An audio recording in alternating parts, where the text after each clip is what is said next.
Semoga sore ini semuanya sehat. Puji Tuhan, Nah, Pak. iya, kalau damai tuh senyum, senyum terus. Kata orang itu kalau banyak senyum itu apa ya istilahnya panjang umurnya. Amin. Ini yang lain mana Neneng Al ini Nurhayanti, Ibu Siti belum masuk Bu Siti. Eka Salsabila, Suratno. Pak izin tidak bisa on cam. Saya lagi, aduh sedang sakit apa nih? Siapa nih? Neneng Aryani. Sakit apa Neneng? Boleh chat aja kalau nggak bicaranya nggak ini. Cepet sehat aja ya Mbak Neneng. Mudah-mudahan cepet sembuh lagi agar bisa beraktivitas lagi. Nggak apa-apa. Yang penting materi nyampe. Yang penting eh, kita ada di Zoom ini. Baik, kita lanjut aja untuk di materi hari ini akan saya sampaikan terkait dengan bentuk badan usaha. Kalau nggak salah ini belum, mudah-mudahan sebelum. Kalau sudah ya anggap aja ini merimain. Sekarang tuh pertemuan keberapa, Dame? Ke-6 atau ke-7? Pertemuan ke-6, Pak. Oh, ke-6 ya. Oh, Iya, berarti minggu depan masih ada pertemuan satu kali lagi untuk UTS. iya. Oke, udah muncul di layar, teman-teman. Sudah, Pak? Udah, oke. Kita akan mulai lagi di bentuk badan usaha. Di sini eh, ya, jadi kalau kita bicara di pengantar manajemen, ya pasti kita berkaitan juga dengan yang namanya badan usaha. Udah jelas karena di dalam badan usaha itu ada manajemen. Ataupun sebaliknya dalam manajemen, ya pasti ada kaitannya. Atau yang di manage itu adalah salah satunya bentuk atau badan usaha. Jadi tanpa adanya badan usaha atau salah satunya ya, tanpa adanya organisasi badan usaha ya manajemen tidak akan ada. Jadi memang sangat berkaitan, sangat berkorelasi yang sangat signifikan antara manajemen dengan badan usaha. Karena yang menjalankan badan usaha juga adalah manajemen, gitu ya. Baik, kita lanjut di yang berikutnya. Kita di sini ada perbedaan, ya, perbedaan antara badan usaha dan perusahaan. Nih, mungkin teman-teman udah pernah belajar.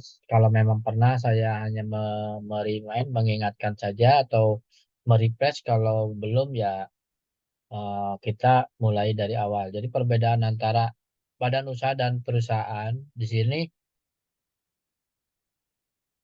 bahwa badan usaha bisa diartikan sebagai suatu kesatuan yuridis dan ekonomis yang bertujuan untuk mencari laba atau memberikan layanan kepada masyarakat.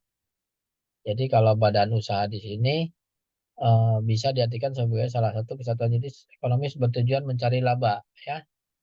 Jadi dan memenuhi atau memberikan layanan kepada masyarakat. Jadi kalau badan usaha di sini bisa usaha jasa atau barang itu tujuannya mencari keuntungan atau laba dan memberikan kepuasan masyarakat, ya layanan kepada masyarakat. Jadi harus dua itu harus ada. Karena apa? Karena kalau masyarakat itu tidak terpuaskan, ya kita mungkin si badan usaha atau yang berkaitan dengan profit tidak akan terjadi, ya bahkan mungkin akan merugi, ya. Tapi kalau konsumen atau masyarakatnya terpuaskan, itu pasti akan memberikan keuntungan dan laba akan besar. Karena kan semakin banyak barang yang terjual juga semakin tinggi juga nanti tingkat profitabilitasnya, ya, profitnya. Sedangkan di sini kalau perusahaan bisa diartikan sebagai suatu kesatuan faktor produksi yang melakukan kegiatan produksi untuk menghasilkan barang dan jasa. Ya, jadi di sini kenapa dipersuskan karena kalau badan usaha itu sebetulnya kalaulah kita bicara badan usahanya berbentuk retail, yaitu menjual dari hasil perusahaan gitu ya. Di sini kalau perusahaan itu menghasilkan kegiatan produksi yang menghasilkan barang ataupun jasa. Jadi contoh ada perusahaan misalkan perusahaan eh, otomotif misalnya atau mebel, mebel kursi kursi atau tempat tidur atau meja. Nah, itu yang membuat kursi itu adalah perusahaan furniturnya. Kemudian badan usahanya baru dia menjual ya. Itu jadi harus ada satu kesatuan. Kita tidak bisa hanya ada perusahaan aja tapi badan usahanya tidak ada ya. Jadi untuk memasarkan produk yang hasil dari perusahaan itu baik itu jasa maupun barang itu adalah salah satunya yaitu bentuk atau badan usaha ya. Ada di bawahnya nanti apa bentuk badan usaha itu macam-macam ya. Jadi eh, kalau di perusahaan itu hanya memproduksi atau melakukan kegiatan produksi ya. Jadi kalau ada yang bilang perusahaan itu mencari untung ya iya juga, cuman tugas pokok dari perusahaan itu adalah memproduksi atau menghasilkan barang dan jasa atau jasa. Sedangkan badan usaha itu eh, satu kesatuan ekonomis yang bertujuan mencari laba atau dengan memberikan layanan kepada masyarakat dari hasil perusahaan yang dibuat oleh perusahaan, barang yang dibuat oleh perusahaan, ya. Jadi itu kaitannya. Kemudian fungsi badan usaha di sini, yang pertama fungsi komersil, ya. Sorry, yang pertama adalah fungsi komersil. Komersil di sini ya tadi mencari laba, mencari keuntungan komersil, ya. Yaitu fungsi operasional, fungsi manajerial. Sedangkan fungsi sosial yang kedua ada penyedia kesempatan kerja, peningkatan kualitas lingkungan hidup. Jadi fungsi badan usaha di sini ada dua tadi, komersil dan fungsi sosial ya. Jadi kalau komersilnya pasti dia mencari keuntungan, mencari laba, profit ya. Ada fungsi operasional, fungsi manajerial, sedangkan sosial itu menyediakan kesempatan kerja buat orang-orang atau masyarakat yang eh, tidak kerja dan memenuhi syarat untuk masuk ke dalam badan usaha itu. Ya, jadi semakin banyak badan usaha sebetulnya pengangguran semakin semakin sedikit ya, ataupun sebaliknya ya. Jadi kalau kita ambil contoh badan usaha transportasi atau jasa pelayanan jalan tol ya itu badan usaha juga dengan jasa, tapi karena sekarang udah tergantikan dengan mesin, jadi sehingga para pekerja tidak lagi dibutuhkan secara, kalau dulu mungkin setiap gardu satu orang, sekarang bahkan ada yang gardu yang sama sekali tidak ada orangnya, hanya mesin. Ya, itu adalah eh, kalau dampak positifnya jadi teknologi semakin canggih, tapi eh, yang pengemudi juga semakin tidak direpotkan, ada kembalian lah, ada ini itulah ya, semakin cepat pelayanan. Cuma dampak negatifnya pengangguran jadi meningkat ya. Ya, sama dengan halnya dengan pom bensin. Sekarang mungkin teman-teman pasti ada lah di sana pom bensin itu udah bisa melayani diri sendiri. Jadi konsumen atau para pemotor atau pengemudi itu bisa ngisi bensin sendiri. Jadi orangnya hanya bertugas untuk menerima uang dan dia mengeluarkan kayak barcode begitu. Jadi kita ngisi sendiri. Kalau dulu kan diisikan sama orang, ya sekarang juga ada, belum semua. Tapi dari situ udah indikasi bahwa ke depan badan usaha itu tidak tidak selalu mengandalkan pada orang, ya, tidak selalu mengandalkan pada orang, bahkan mungkin kegiatan kerjaan orang itu akan tergerus dengan datangnya atau dengan adanya teknologi yang sangat canggih ya. Bahkan eh, kemarin ya sekarang mungkin udah lama ya. Waktu saya kemarin di bandara juga itu bawa untuk ngepel yang ngepel tempat aja dia pakai robot. Orangnya nggak ada ya, orangnya nggak ada. Saya coba kemarin itu pengen tahu ya, saya hadangin tuh si robot itu. Akhirnya dia kedap-kedip, jadi nggak apa ya, eh, pas sayanya minggir baru dia jalan lagi gitu. Jadi itu udah suatu hal yang sangat maju teknologi ya. Jadi kalau dulu kan orang ya ngepel, sekarang udah pakai robot. Bahkan kalau teman-teman lihat di TV, ada perawat pun sekarang pakai robot ya. Jadi dengan ada plus minusnya sebetulnya. Kalau serba digital, era digital itu bahwa orang itu udah semakin canggih, tidak sekarang gini aja. Sekarang kalau kita mau makan aja cukup diam di rumah, makanan datang sendiri. Kalau dulu hujan-hujan harus cari makan keluar, belum basahnya, belum jauhnya. Sekarang kan orang lebih dimanjakan dengan teknologi yang serba digital. Cuman dampak negatifnya ya ada istilahnya satu kegiatan jadi banyak orang-orang yang mempunyai penyakit yang ya karena dia tidak ada olahraganya. Yang kedua, pengangguran semakin meningkat. Ya impactnya dengan adanya pengangguran meningkat, kejahatan juga meningkat karena apa banyak yang kena PHK ya. Sedangkan eh, punya anak, punya istri harus dikasih makan, kerjaan tidak ada. Akhirnya yang terjadi kalau segala cara dihalalkan ya. Jadi itu dampak negatifnya. Tapi dampak positifnya negara kita dipandang sama negara lain itu udah mau masuk ke negara maju, udah bukan berkembang lagi. Karena sekarang udah mulai ngikutin eh, serba digital ya, serba teknologi yang maju ya. Ya, tadi yang saya contohkan aja di tol aja sekarang udah pakainya e-tol.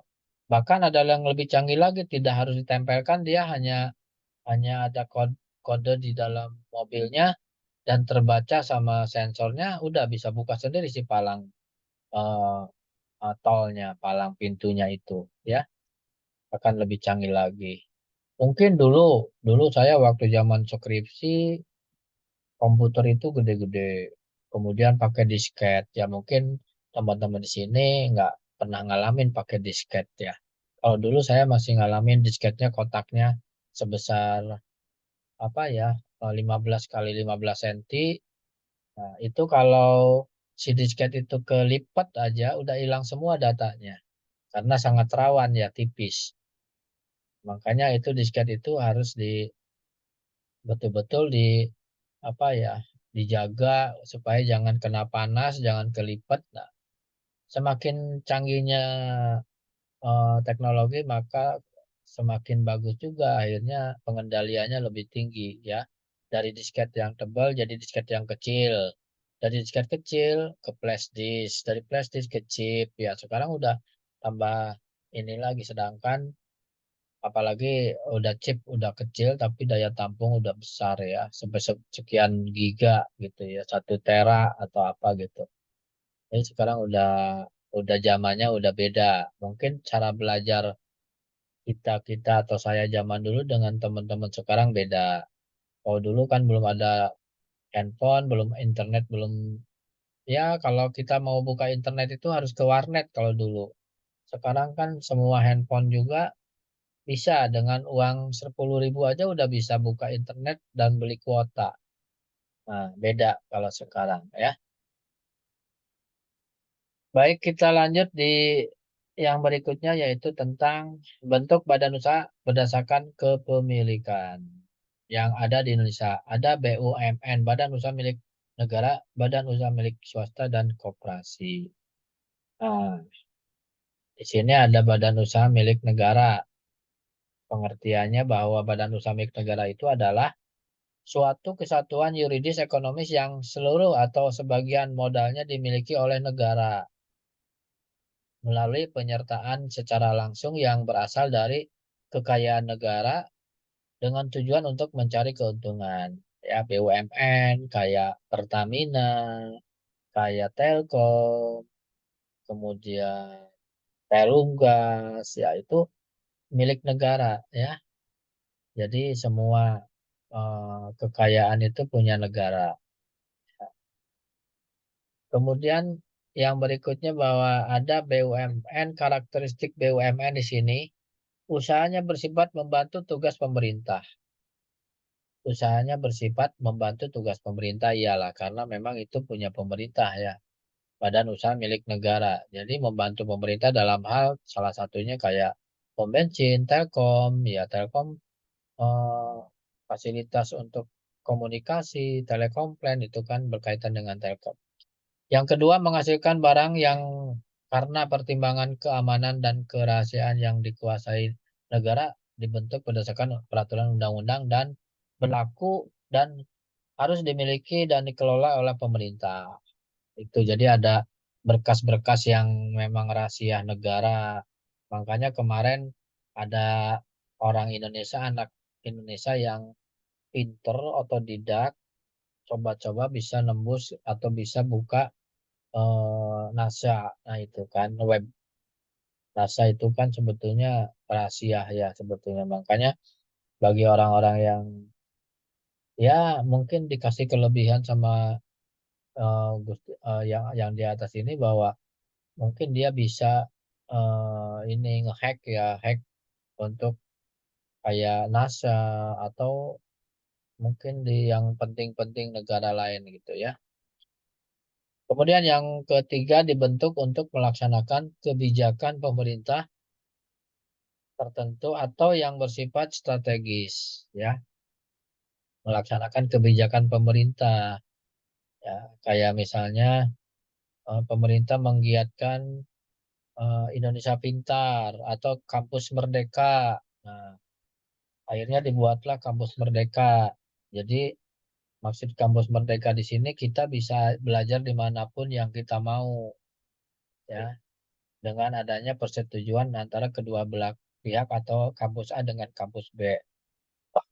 Misalnya teman-teman di Nagoya ini pengen kuliah di UI, misalnya di Jakarta atau di UGM Jogja, itu kalau kampus antara Uni dengan kampus sananya udah MOU bisa saja tukar-tukar pelajar. Misalnya satu semester kuliahnya di UGM. Nah, kita merasakan kuliah di UGM sana, Jogja atau di UI misalnya. Begitupun sebaliknya, mahasiswa UI bisa kuliah di Uni Batam. Nah, itu adalah kampus Merdeka dan Merdeka Belajar. Jadi dimanapun bisa. Itulah dipermudah ya. Sekarang dipermudah apalagi eh, Menteri Pendidikan dan Kebudayaan kita ini adalah mantan CEO Gojek ya. Nadine Karim itu adalah jadi beliau bahkan menganjurkan kenapa adanya kuliah branded ya branded di sini bisa luring dan bisa daring itu karena didukung sama Menteri Pendidikan dan Kebudayaannya gitu ya. Dianjurkan apalagi kemarin ada pandemi. Nah, itu. Kemudian yang berikutnya dibentuk dengan tujuan untuk melindungi keselamatan dan kesejahteraan masyarakat ya. Jadi dibentuk untuk melaksanakan kebijakan pemerintah dibentuk dengan tujuan untuk melindungi keselamatan dan kesejahteraan masyarakat. Nah, itu dalam arti kalau masyarakatnya itu sejahtera, ya dalam arti kalau BUMN ini kan punya negara tapi untuk digunakan atau untuk dinikmati oleh masyarakat Indonesia sendiri ya itu. Kemudian yang berikutnya usahanya bersifat komersil dan fungsinya dilakukan oleh swasta. Jadi usahanya komersil tapi fungsi dilakukan oleh jadi kalau BUMN ini kayak ya hampir sama dengan swasta ya cuman dia milik pemerintah. Jadi pengelolaannya hampir-hampir sama cuman semua kekayaan itu milik negara, ya. Tapi komersil karena memang untuk adanya pemasukan buat negara, ya, kayak Telkom, kayak BUMN Pertamina. Makanya kan Pertamina kan ada yang swastanya dan ada yang BUMN-nya, kerjasama antara negara sama perorangan bisa saja, ya, banyak. Biasanya kan ada kodenya. Kalau ada kodenya itu milik pemerintah, yang nggak ada kodenya milik perorangan atau swasta. Kemudian peranan BUMN di sini, BUMN dapat mengelola dan menggunakan cabang-cabang produksi yang pokok untuk memenuhi kebutuhan masyarakat secara maksimal demi tercapainya kesejahteraan dan kemakmuran rakyat pada umumnya.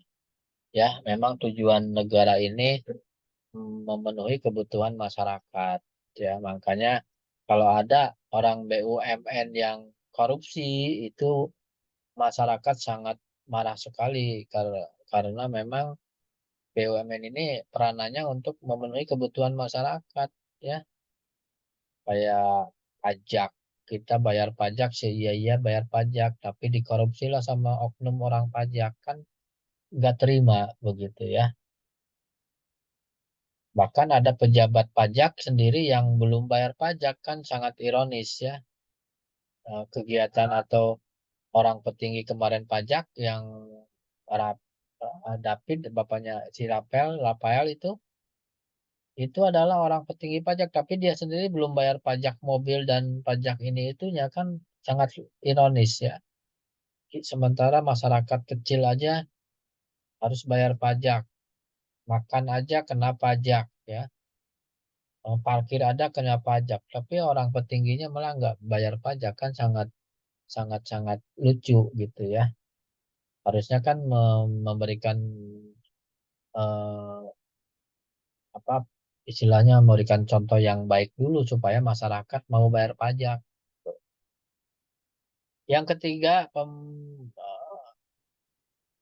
BUMN salah satu BUMN menjadi salah satu sumber pendapatan negara yang berasal dari pendapatan non pajak.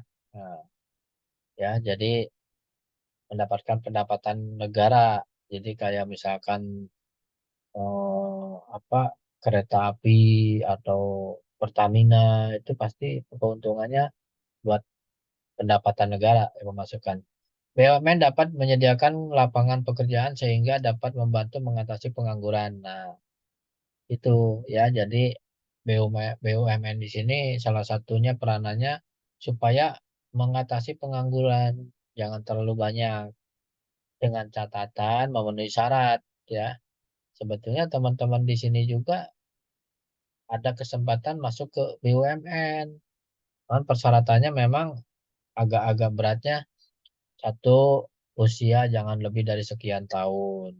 Kemudian pendidikan minimal misalkan S1, IPK minimal 3,5. Terus apalagi ya, yang inti-intinya begitu, ya. Jadi kalau teman-teman mumpung masih fresh, mumpung masih semangat, kalau bisa kuliah atau IPK itu jangan di bawah 3 atau jangan di bawah 3,5, harus di atas 3,5. 4 lah, 450, 4,5 lah, cum laude, ya. Itu. Karena apa? Karena secara nanti di dunia kerja, minimal persyaratan akademik itu IPK dilihat juga. Makanya saya kalau ke mahasiswa baik dimanapun saya mengajar, kalau ada yang nilai C itu jangan diambil. Itu dianggap aja nggak lulus. Kenapa? Karena itu akan mempengaruhi ke IPK, ya. Jadi kalau hitungannya, kalau S1 itu kalau pengen IPK-nya 3,0 itu B semua, pasti 3,0. Tapi kalau ada B, ada A-nya agak banyak, bisa 3,3, 3,5, bisa 3,8, ya. Itu. Jadi jangan sampai ada yang nilainya C. Kalau C itu kalau bisa diperbaiki lah gitu. Selama masih ada waktu. Kecuali kalau eh, kepepet pengen cepat wisuda ya itu lain hal ya. Tapi kalau kata saya mendingan jangan ada C lah, kelihatannya kurang elok kalau lihat di transkrip nilai ada C ya. Kaitan dengan BUMN apa? Karena memang BUMN menetapkan grade-nya tinggi ya. Makanya kita harus bersaing ya dengan kampus-kampus yang lain gitu. Tapi saya yakin teman-teman di Uni ya bisa sejajar, bisa ikut berkompetisi dengan kampus lain, termasuk kampus negeri ya. Insya Allah, mudah-mudahan. Kemudian BUMN dapat membantu mempercepat pertumbuhan ekonomi nasional, jelas ya. Jadi kalau apalagi BUMN di sini yang berkaitan dengan pokok, kayak sekarang kayak misalkan Pertamina itu kan pokok. Orang satu hari nggak dipasok premium atau bensin atau pertalite atau pertamax, kelang kabut lah para pemegang kendaraan baik motor maupun mobil ya. Itu akan lebih mempercepat pertumbuhan nasional. Bentuk-bentuk BUMN, sorry, bentuk BUMN di sini ada perusahaan jawatan atau perjan, perusahaan perseroan atau persero, dan perusahaan umum atau perum. Nah, di sini ada perusahaan jawatan perjan. Perusahaan jawatan disebut juga departemen agensi adalah bentuk perusahaan milik negara yang merupakan bagian dari satu departemen.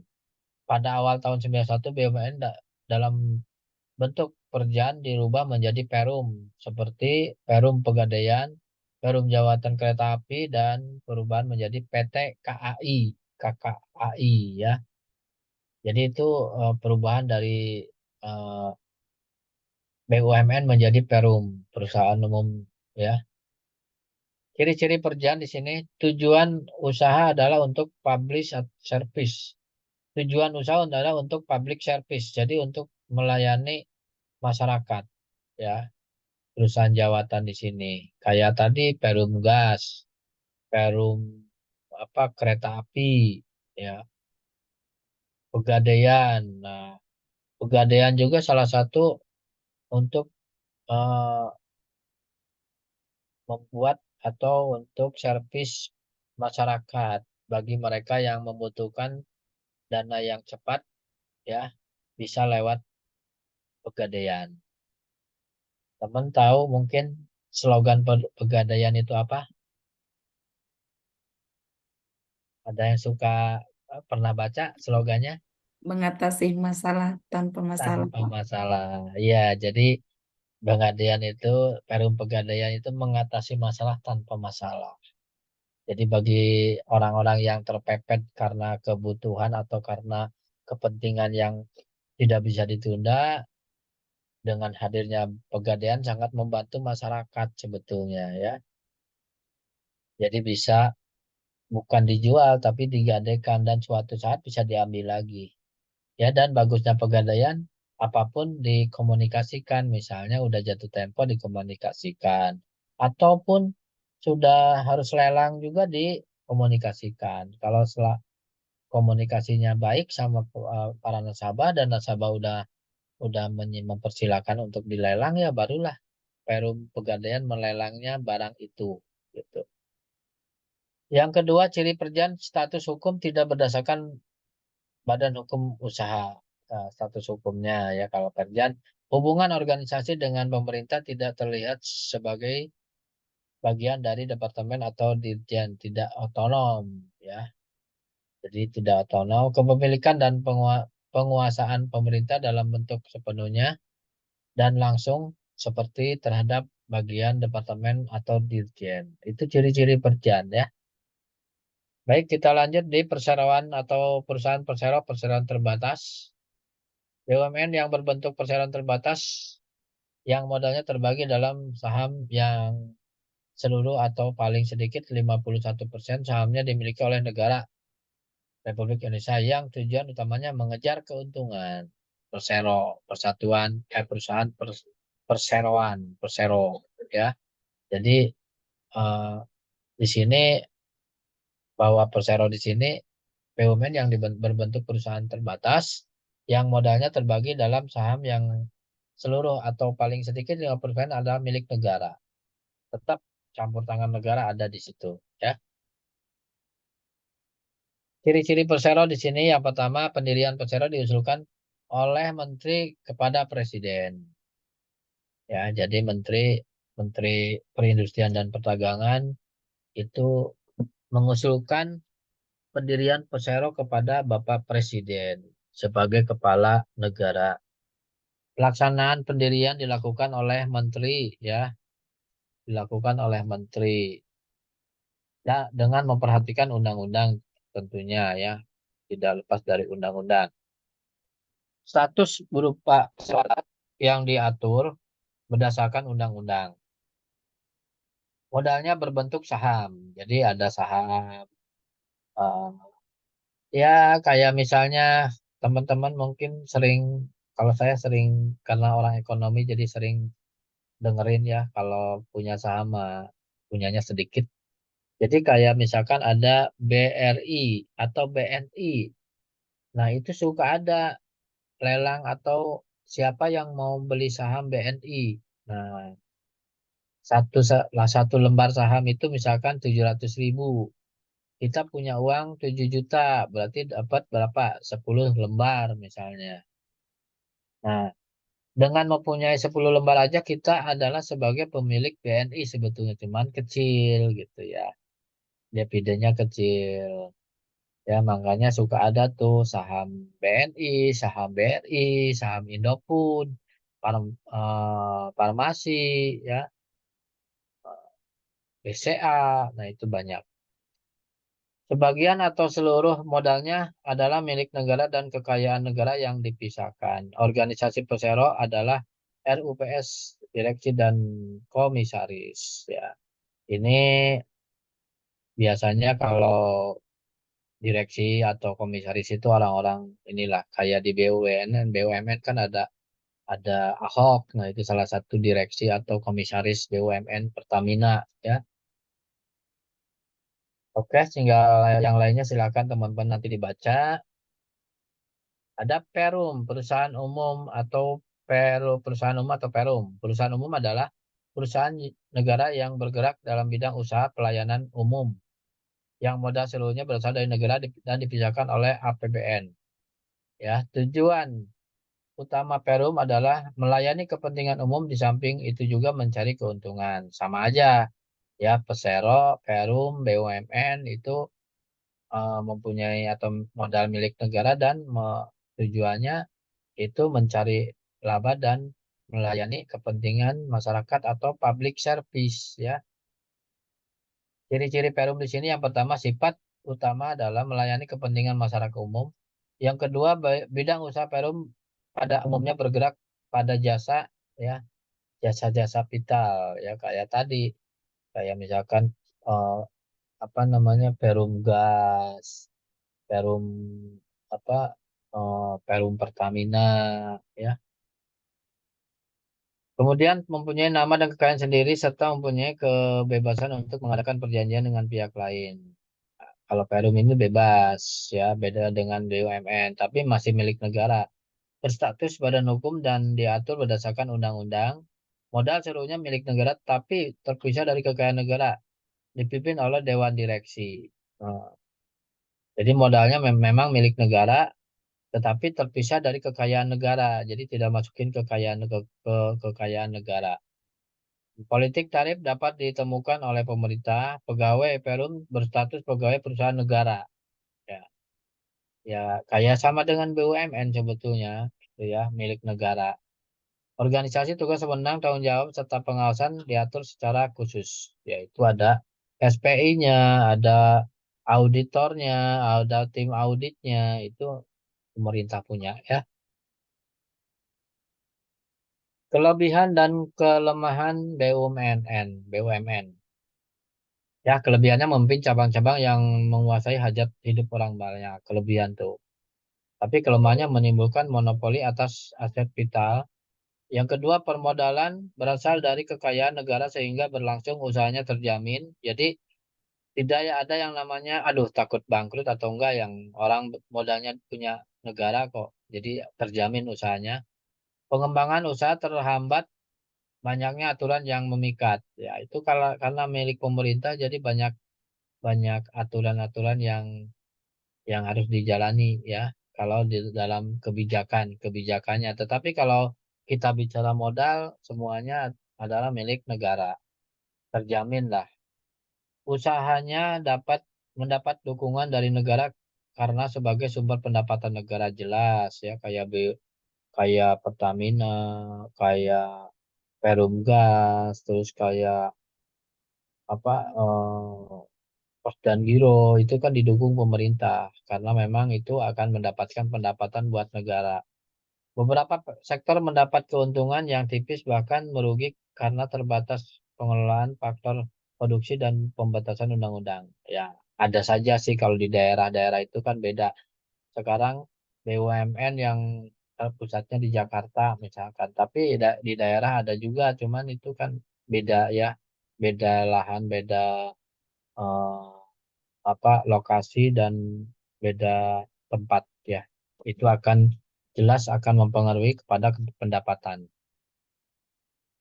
Perusahaan milik daerah BUMD ya BUMD di sini adalah perusahaan yang didirikan dan dimiliki oleh pemerintah daerah dengan modal sebagian besar dan seluruhnya dari pemerintah daerah yang aktivitasnya selalu berusaha memenuhi kebutuhan masyarakat. Nah, jadi ini perusahaan yang punya pemerintah, pemerintah daerah ya. Kayak misalkan PDAM, perusahaan daerah milik negara, PDAM, perusahaan air milik negara ya, air negara. Jadi itu perusahaan daerah air negara itu punya daerah setempat. Jadi makanya kalau PDAM itu beda-beda. Setiap provinsi pasti beda-beda, tergantung dari lokasinya. BUM mungkin PDAM yang di kota dengan PDAM yang di daerah misalnya itu beda. Misalkan Provinsi Jawa Barat dengan Provinsi Jawa Tengah beda, dengan Jawa Timur pasti beda. Ya, tergantung daerahnya. Mungkin kalau daerah pegunungan PDAM tidak terlalu diminati ya, tapi kalau daerah-daerah kota udah tidak ada pegunungan ya PDAM itu sangat diminati.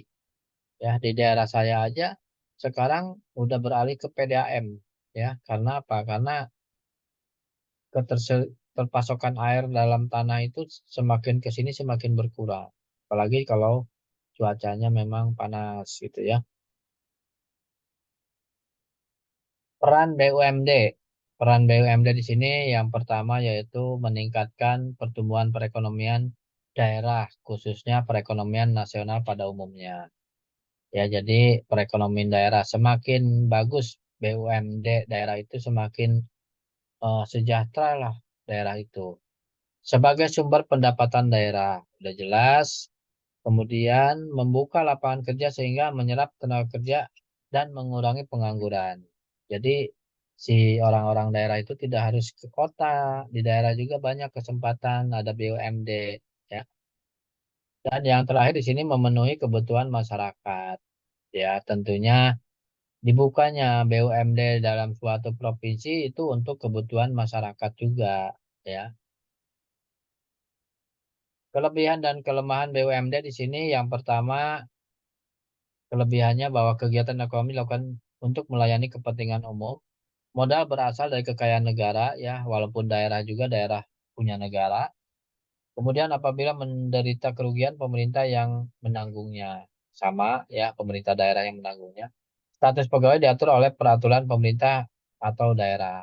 Jadi adanya campur tangan dari eh, pemerintah daerah memperoleh fasilitas dari negara kayak misalnya dapat fasilitas kendaraan eh, dinas, motor dinas, mobil dinas dan lain-lain ya. Sedangkan kelemahannya banyaknya fasilitas yang dipegang atau yang diperoleh dari negara itu kelemahannya menjadikan pegawai kurang disiplin karena merasa ini mobil kantor ini udah aja tidak dirawat ya. Nah, itu salah satu kelemahan dari salah satu BUMD kelemahannya begitu ya. Kadang-kadang karyawan itu merasa dia motornya motor punya kantor, nggak diurus. Padahal kan kalau selama dia memakai ya sama dengan milik dia, harus dirawat seperti dengan barang-barang yang punya dia juga begitu ya. Pengelolaan BUMD kurang efisien sehingga sering mengalami kerugian. Nah, sering kerugian ya udah jelas ya tergantung dari daerahnya. Kalau daerahnya daerah yang maju sih mungkin kalau banyak industri ya bisa maju juga perusahaan daerahnya. Tapi kalau daerah yang mati yang nggak ada pabrik atau nggak ada pemasukan dari eh, industri buat daerah ya agak susah juga ya. BUMS Badan Usaha Milik Swasta. Badan Usaha Milik Swasta ini badan usaha yang seluruh modalnya dimiliki oleh swasta bertujuan untuk mencari laba. Jelas ya. Jadi itu punya swasta, peranannya yaitu membantu pemerintah dalam memenuhi kebutuhan masyarakat, kemudian menambah pendapatan negara, dan membuka kesempatan kerja. Itu BUMS, Badan Usaha Milik Swasta.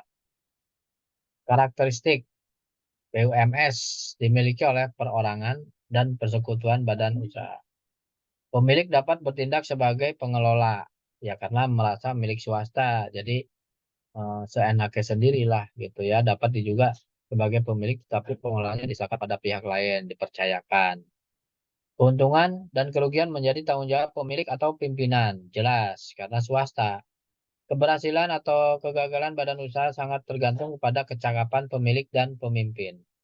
Jadi kalau nanti teman-teman pengen jadi seorang pengusaha, harus menguasai dari mulai POAK atau dari mulai 4P ya, produk, price, ya, place itu harus dikuasai supaya dapat keuntungan. Kemudian yang berikutnya di sini modal berasal sepenuhnya dari pihak swasta. Modal dapat dihimpun dari laba yang tidak dibagi, cadangan dan penyusutan. Dan yang terakhir, modal dapat diperoleh dengan dari lembaga keuangan baik bank maupun non-bank. Nah, ya itulah karakteristik dari BUMS ya, milik swasta. Bisa kita pengajuan ke bank, bisa dengan ketentuan yang telah ditetapkan ya. Silakan sampai di sini ada yang didiskusikan teman-teman. eh, Kalau di Tangerang di sini udah azan, tapi kalau di sana udah azan belum ya? Di mana? Di Batam. Udah jam berapa damai di sana? Sama. 17.52 Pak, sama Pak. Sama berarti. Iya, Ya, sudah aja. berarti Tangerang sama Batam sehati. Silakan, ada yang ditanyakan sampai di sini masih ada waktu sampai jam 18 pas. Saya screenshot dulu buat Ibu Ibu Siti ini kayaknya baru gabung di bawah adanya. Bu Siti ada yang ditanyakan nggak Bu Siti? Atau yang lain Nurul Haida, Suratno, Mbak Hikmah, Hafid, silakan. Mas Tigor Gurning. Nah, Tigor Gurning itu dari mana, Dame? Tigor. Itu dari, kalau nggak salah sih Pak Gurning itu dari Medan juga. Oh, Medan juga ya. Iya, Oh. tapi lebih pastinya ditanya sama beliau kalau nggak salah. Ini teman-teman kalau di physical suka ketemu nggak sih? Yang di sini atau ini campuran ya? Ini campuran beberapa tingkatan atau satu tingkatan ini yang di sini? Beberapa Pak. Jadi ini campuran Oh, Pak dari ada semester semester 3. 1, 3, 5, 7 kayak gitu Pak. Oh, kalau damai semester berapa? Kemarin tuh saya lupa. Saya masih semester 3 Pak. Oh, 3. Bentar lagi lah skripsi 1 tahun lagi. Amin. Nanti dibantu ya Pak. Oh, siap. Lalu kalau saya buat teman-teman selama selama apa? Mas Supriyadi, selama saya bisa bantu insya Allah. Sebetulnya saya tuh sama dengan teman-teman dengan Damai sama, cuman bedanya saya lulus duluan aja gitu. Lulus duluan dari teman-teman. Jadi masalah pinter nggak pinter semua orang semuanya pinter ya. Jadi eh, tidak ada yang namanya wah mahasiswa bodoh, dosen bodoh nggak ada. Semua ilmu itu bisa dipelajari ya. Contohnya saya itu dulu benci akuntansi, tapi kenapa saya jadi dosen akuntansi? Kan sangat ironis kan? Karena dari benci itu jadi suka akhirnya gitu. Saya dulu benci akuntansi, akhirnya saya bisa jadi dosen akuntansi, bahkan pernah lomba buku yang saya cerita itu pernah lomba buat buku akuntansi dan saya juara. Alhamdulillah. Nah, itulah Mantap. mantap. Mas Supriyadi silakan ada diskusi apa nih? Eh, Mungkin nggak ada tuh Pak. Nah, nggak ada. Tapi Lagi yang di jelas rumah, di eh, kantor atau di mana nih, Mas tempat Supriyadi? kerjaan Pak. Di tempat kerja. Mm-mm. Oh, mantapnya. Semangat kuliahnya memang teman-teman ini luar biasa ya.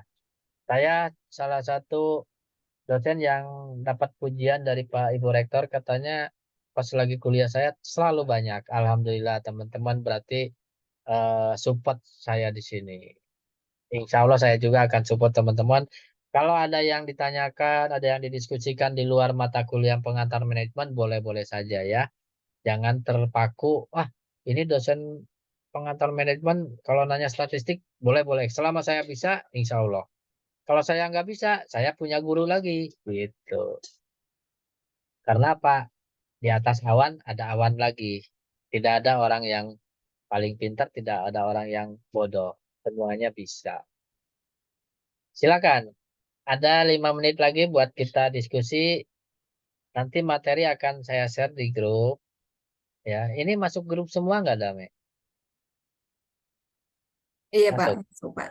Masuk. Oh, baik. Silakan. Biasanya Dame ada pertanyaan atau lagi nggak mood hari ini? Silakan. Ya, jadi Ya intinya Pak, gitu ya. Jadi, agak-agak kurang mood sekarang. Anak sakit. oh, Kurang sehat dia Pak. Jadi Al- anaknya kurang sehat. Sakit apa? dia demam. Tadi pulang dari sekolah, saya ditelepon sama itu teachernya. Oh, Jadi iya, iya, iya. masuk tadi ngurus sana. Iyalah, karena anak itu memang, oh, kalau anak sakit itu orang tuanya sangat kebingungan banget, ya. Iya Cepat benar saya, Pak. ya, cepat sehat aja anaknya Iya. buat Mbak Dame.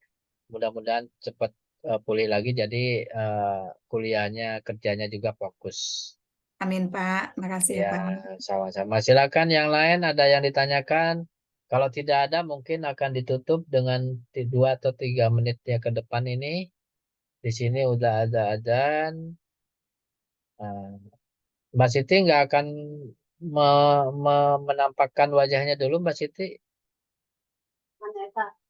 Wah, beliau lagi di belakang kali. Baik, mungkin materi hari ini sampai di sini dulu. Sampai ketemu di minggu depan dengan jam yang sama. Mudah-mudahan jumlahnya akan lebih banyak dari yang sekarang. Amin. Karena hari ini mungkin ada yang lagi kerja, ada yang lagi di perjalanan, ada yang tidak mau ketemu saya, kan banyak lah begitu kira-kiranya. Tapi terima kasih saya ucapkan buat teman-teman yang selalu hadir nemenin dalam mata kuliah ini. Mudah-mudahan saya dikasih amanah sampai ke pertemuan berikutnya, mudah-mudahan. Tapi kalaulah pertemuan ke-9 itu sama dosen lain, ya saya pasti di mata kuliah yang lain. Insya Allah ketemu di mata kuliah yang lain. Tapi kalau tetap di mata kuliah ini, ya saya akan semaksimal mungkin. Aduh, ini Mbak Siti nih Apa? lagi di Maaf, kereta Pak, ya. bisa. Lagi di Jalan, mobil Pak, ya. maaf, Pak. Nggak apa-apa Bu, hati-hati aja Bu. Jangan jangan kalau nyetir sendiri jangan sambil lihat kamera Bu. Takut di depan ada anak kecil. Iya, Pak. Ini berhenti dulu nih. Oh, baik, baik, baik. Iya, Mohon Mbak. maaf, Pak. Eh, kenapa? Mohon Mau pulang maaf. mau mau pulang atau mau ke mana nih? Pulang, Pak. Oh, iya iya. Tuh, ya hati-hati aja sampai di Ya, rumah, Mbak Ibu Bu Siti. Nggak apa-apa kalau materi nanti akan selalu saya share, baik itu materi maupun rekamannya. Mungkin ya kuliahnya Pak, sampai terima sini dulu kasih. ya. Ya, Heeh. makasih ya Pak. Mohon maaf. Sama-sama, nggak apa-apa, santai aja. Cepat sembuh aja buat yang sakit, buat siapa anaknya Mbak Dame, sama tadi siapa yang lagi sakit tuh, Amin. Neneng Bu Neneng. Alia nih, atau siapa yang kurang sehat, cepat Ya sehat Pak, lah. terima kasih. Ya, pokoknya jangan mikirin negara lah, negara mah ada Jokowi ya. Oke, sampai sini dulu. Assalamualaikum warahmatullahi wabarakatuh. Waalaikumsalam Selamat sore. warahmatullahi Waalaikumsalam. wabarakatuh. Terima Oke, kasih, Pak. ya sama-sama. Kita live ya. Ya Pak.